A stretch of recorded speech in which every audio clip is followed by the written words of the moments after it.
Hi friends, welcome to my channel. ఈరోజు మనము ఎన్నో ఆరోగ్య ప్రయోజనాలు ఉండే గుమ్మడికాయ జ్యూస్ అనేది తయారు చేసుకుందాం. ఈ గుమ్మడికాయ జ్యూస్ వల్ల కిడ్నీ ఫంక్షనింగ్కి, అలాగే బ్యాడ్ కొలెస్ట్రాల్కి, అలాగే వెయిట్ లాస్కి చాలా హెల్ప్ అవుతుందండి.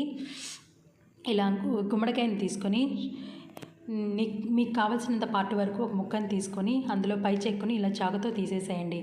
తీసేసిన తర్వాత ఈ చాకుతో చిన్న చిన్న ముక్కలుగా కట్ చేసుకోండి. చిన్న చిన్న ముక్కలుగా కట్ చేసుకునేటప్పుడు మీకు విత్తనాలు అనేవి ఇష్టం లేకపోతే తీసేసేయండి. ఇలా కట్ చేసుకున్న ముక్కల్ని ఒక మిక్సీ జార్లో తీసుకోండి. కొద్దిగా నీళ్ళు అనేవి పోసి మెత్తగా మిక్సీ పట్టుకోండి. మిక్సీ పట్టుకున్న ఈ మిశ్రమాన్ని ఒక స్ట్రైనర్ సహాయంతో ఇలా వడకట్టుకోండి.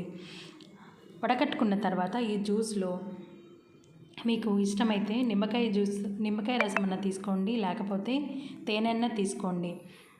ఇలా జ్యూస్ని తయారు చేసుకుని డైలీ 1 టైం తీసుకుంటే చాలా ప్రయోజనాలు ఉన్నాయండి.